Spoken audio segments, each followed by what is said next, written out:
الحمد للہ رب العالمین والصلاة والسلام علی سید المرسلین وعلی آلہ وصحبہ اجمعین اما بعد فاعوذ باللہ من الشیطان الرجیم بسم اللہ الرحمن الرحیم ومن آیاتہ انک تری الارض خاشعۃ فاذا انزلنا علیہا الماء اہتزت وربت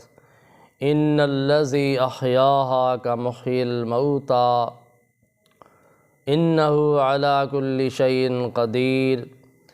ان الذین یلحدون فی آیاتنا لا یخفون علینا افمن یلقی فی النار خیر ام من یأتی آمنا یوم القیامہ اعملوا ما شئتم انہ بما تعملون بصیر صدق اللہ العظیم وصدق رسولہ النبی الکریم ونحن علی ذلک من الشاہدین والشاکرین والحمد للہ رب العالمین اللہم صلی علی سیدنا محمد وعلی آل سیدنا محمد وبارک وسلم۔ محترم بزرگوں اور دوستوں، عزیز بھائیوں، الحمدللہ میں نے آپ حضرات دے سامنے سورۃ حامیم السجدہ دی چند آیات کریمہ تلاوت کیتی ہیں۔ ان آیات کریمہ دے اندر بھی اللہ تعالیٰ نے اپنی قدرت دیاں نشانیاں بیان فرمائی ہیں، اور جیرے لوگ اللہ تعالیٰ دی آیات دا انکار کر دے ہیں، الہاد کر دے ہیں، انہوں دا انجام بیان فرمایا۔ تو اللہ تعالیٰ نے ارشاد فرمایا ہے وَمِنْ آيَاتِهِ أَنَّكَ تَرَى الْأَرْضَ وَمِنْ آيَاتِهِ أَنَّكَ تَرَى الْأَرْضَ خَاشِعَةً فَإِذَا أَنزَلْنَا عَلَيْهَا الْمَاءَ اهْتَزَّتْ وَرَبَتْ۔ اللہ تعالیٰ دی قدرت دی نشانیاں دے وچوں ایک نشانی یہ ہے کہ تسا دیکھو زمین کو کہ وہ زمین مرجھائی ہوئی ہوندی ہے، خشک ہوندی ہے، پھر اساں اس تے بارش برسانے ہیں، بارش دے ذریعے پانی برسانے ہیں، پھر جو سرسبز و شاداب ہو ویندی ہے، بڑھن لگ ویندی ہے، پھر اس تے فصلات اگوینن، باغات اگوینن، پھل پھل آوینن، سرسبز و شاداب ہو ویندی ہے۔ تو یہ اللہ تعالیٰ دی قدرت دی ایک نشانی ہے، بہت واضح نشانی ہے۔ ایک وقت ایسا زمین دوتے آنا ہے کہ زمین بالکل چٹیال میدان ہو چکی ہوندی، کوئی نام و نشان نہیں ہوندا فصل دا، بالکل۔ پھر ایسا وقت آنا ہے اللہ تعالیٰ بارش برسانین، پھر زمین حرکت دے اندر آندی ہے، مردہ زمین کو زندہ فرمینن، تر و تازہ فرمینن، پھر اس وچوں گھاس نکل دین، پودے پیدا ہونن، پھول بوٹے پیدا ہونے، باغات پیدا ہونے، فصلات پیدا ہونے، انہوں تے پھول پھل لگتا ہے۔ تو کچھ عرصے تو بعد وہ زمین جیری بالکل خشک اور مردہ دی طرح آئی، اور وہ بالکل سرسبز و شاداب ہو چکی ہونی ہے، قسم و قسم دے ان تے گھاس، فصلات، پھل پھول لگ چکی ہونے۔ تو یہ اللہ تعالیٰ دی قدرت دی بہت بڑی نشانی ہے۔ اللہ تعالیٰ فرمانن کہ ان الذی احیاہا کمحیی الموتی، یقیناً جس ذات نے اس مردہ زمین کو زندہ فرما کے سرسبز و شاداب فرمائے، وہی ذات مردہ کو زندہ فرمائے سے۔ یہ زندگی اور موت دی ایک تصویر ہر موسم دے اندر انسان دیکھتا، مردہ زمین ہے، ہر چیز ختم ہو گئی، پھر فصلات پیدا ہو گئے، پھر پھل پھول لگ گئے، پھر گھاس قسم قسم دے پیدا ہو گئے، انہوں تے پتے لگ گئے، پھول لگ گئے، پھل لگ گئے، پھر انہوں دی کٹائی ہو گئی ہے، پھر صفائی ہو گئی ہے، بالکل چٹیل میدان ہو گئی۔ یہ موت حیات دا سلسلہ جاری ہے۔ انہاں گھاس دے کتنی تعداد ہے، فصلات دے اندر جڑے انہاں دے بوٹے لگے انہاں دی کتنی تعداد ہے، انہاں دے باغات دی کتنی تعداد ہے، انہاں دے پتاں دی کتنی تعداد ہے، انہاں دے پھولاں دی کتنی تعداد ہے، پھلاں دی کتنی تعداد ہے، یہ صرف میرا اللہ ہی جاندا۔ ہر موسم وچ کتنے پھول، کتنے پھل، کتنے پتے گر وینن، کتنے نویں لگدن، کتنے ختم ہو وینن، کتنے دوبارہ پیدا، یہ موت اور حیات کا سلسلہ جاری ہے، پھر اللہ تعالیٰ اپنی قدرت دے نال اس کو پیدا فرما رہی ہے۔ تو اللہ تعالیٰ فرمایا کہ وہ ذات جس ذات نے اس مردہ زمین، خشک زمین کو تر و تازہ فرما کے فصلات باغات پیدا فرما کے سبز و شاداب فرمایا ہے، وہ ذات انسانہ کو موت دے کے موت تو بعد انہاں کو دوبارہ زندہ کرن تے بھی قادر ہے، اور زندہ کرے سی نا انہو علی کل شیء قدیر، یقیناً وہ اللہ ہر چیز تے قادر ہے، ہر چیز تے قدرت رکھ دے، جو مرضی آئے وہ کر سکتے، انہیں سامنے کوئی مشکل نہیں ہے۔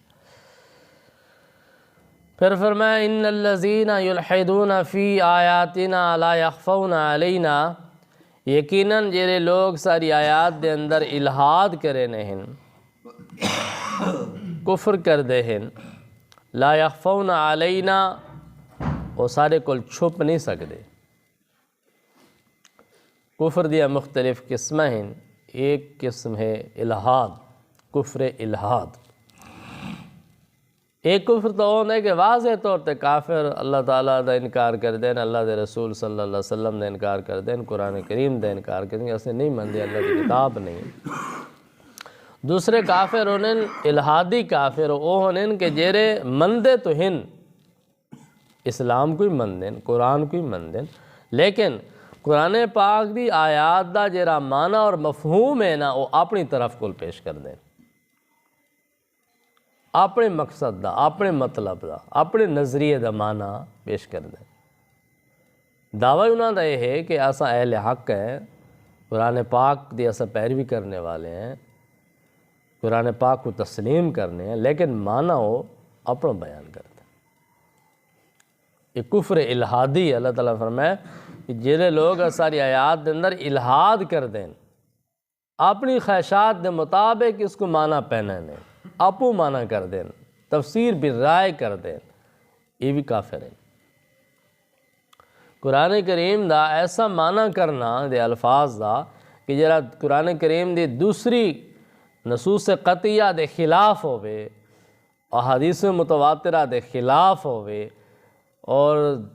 اسلام دی ضروریات دے خلاف ہوئے، ضروری عقائد دے خلاف ہوئے، ایسا معنی اپنی طرف کل کرنا ہے قرآن کریم دے اندر، اے الہاد ہے، اے کفر ہے۔ تو قرآن کریم اللہ تعالیٰ نے نازل فرمایا، اللہ دے محبوب صلی اللہ علیہ وسلم نے وصول فرمایا، صحابہ کرام نے آپ صلی اللہ علیہ وسلم کو سکھا ہے۔ تو قرآن کریم دا اصل معنی اور مفہوم وہی معتبر ہے جیرا نبی کریم صلی اللہ علیہ وسلم نے بیان فرمائے، جیرا نبی کریم صلی اللہ علیہ وسلم نے صحابہ کو سمجھایا، اور صحابہ نے جیڑا سمجھا اور صحابہ رضی اللہ تعالیٰ عنہ نے جس تے عمل کر کے دکھایا، وہ صحیح مفہوم ہے قرآن کریم، وہ سب تو معتبر تفسیر ہے۔ تو اسی لیے اللہ تعالیٰ نے ارشاد فرمایا کہ یہ لوگ ساری آیات کے اندر الہاد کر دیں تو وہ ساڑھے کو لا یخفون علینا، چھپے ہوئے نہیں ہیں، چھپ نہیں سکتے۔ دراصل تو وہ خفیہ طور تے کفر کرنا چاہیں، بظاہر اپنے آپ کو مسلمان ثابت کرنا چاہیں، اسلام دا دعویٰ بھی ہے، قرآن کریم کو منن دا دعویٰ ہے، تو مطلب اپنا قرآن کریم دے احکامات دراصل ہو تردید کرنا چاہیں، توہین کرنا چاہیں، لیکن اللہ تعالیٰ فرمائے کہ یہ ساڑھے کل چھپ نہیں سکتے، یہ بھی ساڑھے علم ہے، یہ کفری چھپا ہوا نہیں ہے۔ آفمن یلقا فی النار خیر ام من یاتی آمنا یوم القیامہ، فرمایا بلا بتاؤ کیا وہ شخص کہ جرا جہنم دے اندر ڈال لیتا ونجے، جہنم دی آگ دے اندر پھینک دیتا ونجے، او بہتر ہے یا جرا قیامت دن امن دے نال آوے، بے خوف و خطر آوے، او بہتر ہے۔ یہی کہ جہنم میں داخل کر دے ہونا، دوسرا ہے پھینک دے ہونے دے، تو بڑا فرق ہے نا، داخل کرنا اور ہے تو کسی چیز کو پھینکنا اور ہے۔ اللہ تعالیٰ فرمائے کہ او شخص جس کو جہنم دی آگ دے اندر پھینک دیتا ونجے، کیا ایسا بندہ اور ایسا بندہ کہ جیرا قیامت دے دن بے خوف، بے خطر، بے غم ہو کے امن، سکون، اطمینان دے نال حاضر ہوئے، وہ بہتر ہے۔ صاف ظاہر ہے جہنمی اور اے امن والا کبھی برابر نہیں ہو سکتے، وہ بہتر ہے امن والا۔ تو وہ امن کہہ کو مل ہے جیرا ایمان لے آوے، حقیقی طور تے اسلام قبول کرے، دل و جان نال اسلام کو قبول کرے اور اس کی پیروی کرے، تو وہ قیامت دے دن امن دے نال آسی۔ پھر اللہ تعالیٰ فرمائے اعملوا ما شئتم انہ بما تعملون بصیر، کہ اچھا پھر تساں جو مرضی آئے عمل کر لو، یقیناً جو کچھ تساں عمل کر رہے ہو اللہ تعالیٰ اس کو دیکھ رہی ہے، خوب دیکھ رہی ہے۔ تھوڑے واسطے حق اور باطل واضح کر دیتا گیا، اس انجامی بیان کر دیتا گیا، باقی اب اختیار تھوڑے پاس ہے عمل دا، تھوڑے کول مہلت ہے، فرصت ہے دنیا دی زندگی جیڑا عمل کرنا چاہتے ہوئے کر لو، ان دا انجام بھگتنا پوسی، جو مرضی آوے کر لو۔ اللہ دے قرآن کو تسلیم نہیں کر دیتے پھر نہ کرو، لیکن انجام بھگتنا پوسی۔ اللہ دے قرآن دے معنی دے اندر، تفسیر دے اندر تساں ملاوٹ کر کے احکام اسلام دی تردید کرنا چاہتے ہو تو یہ کوئی معمولی کفر نہیں ہے، بہت بڑا کفر ہے، اور پھر اس دا انجام تو کو بھگتنا پوسی۔ ان دا انجام تو پھر ایسا ہے کہ کافرہ کو جہنم دے اندر پھینک دیتا، ویسے جہنم دی آگ وچ پھینک دیتا، ویسے یعنی ذلیل و خوار کر کے جہنم دے اندر ڈالا ویسے۔ تو ایسا بندہ اور ایسا بندہ کہ جیرا